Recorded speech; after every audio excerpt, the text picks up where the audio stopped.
Okay, campers, rise and shine. Don't forget your buoys because it's cold out there. It's cold out there every day. My name's Natalie Grahova, and that was a quote from Groundhog Day. And this is my movie analysis presentation.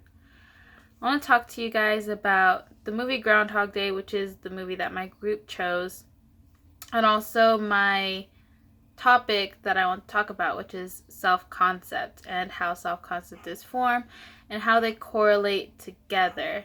So, first off, I would like to talk about what self-concept is. And self-concept is the idea of the self constructed from the beliefs one holds about oneself and the responses of others.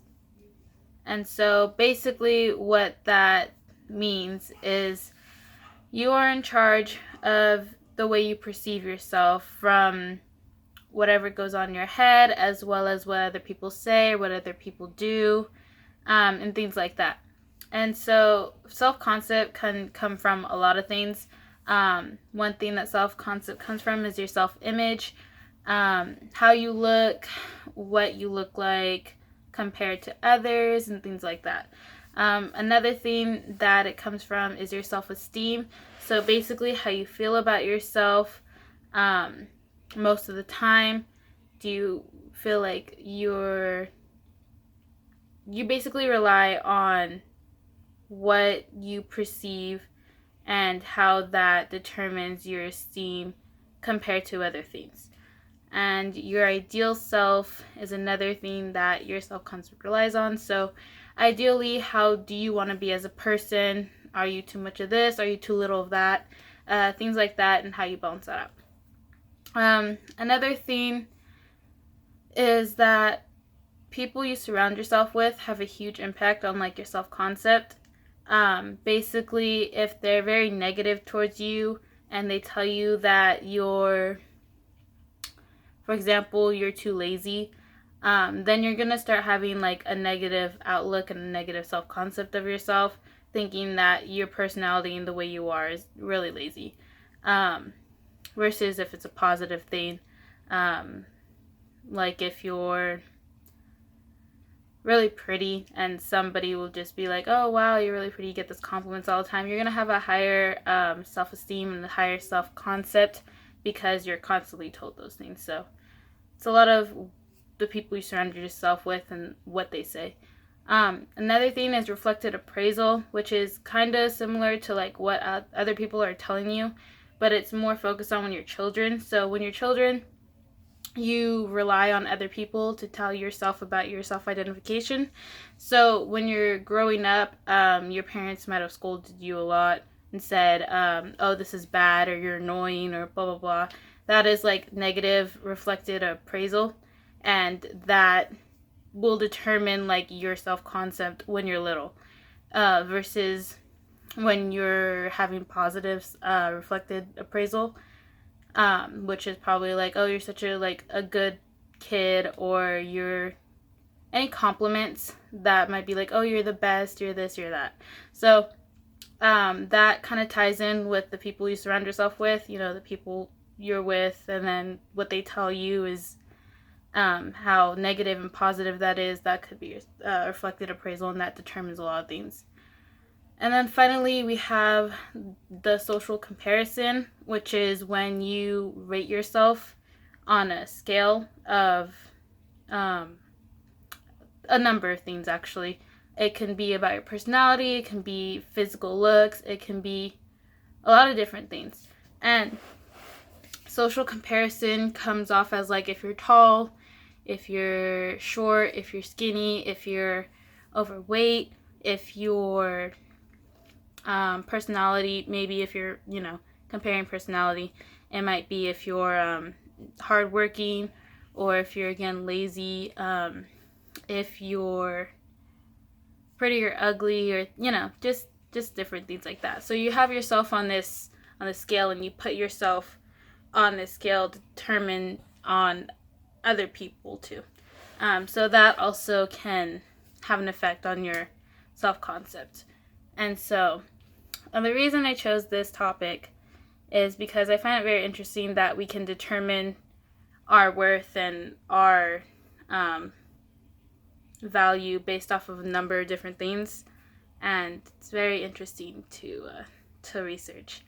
And so the movie that my group chose was Groundhog Day, and I want to introduce you to the main character, Phil Connors, who is stuck living the same day over and over again, which you can guess is Groundhog Day.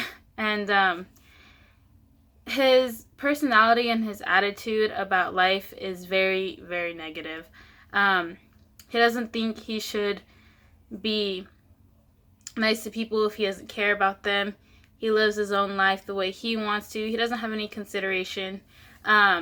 His life isn't surrounded by loving people either. He distances himself. He ends up having a life where he's not surrounded by loved ones. He doesn't give off love to people. His life is very sad and negative. And so because he's stuck living the same day over and over again, which is the plot in the movie, he ends up learning how to, I guess in a sense you can say, act right. And he ends up learning how to care and love for others. And he ends up having a love interest in this movie, and she really teaches him how to be the total opposite of what his personality already is.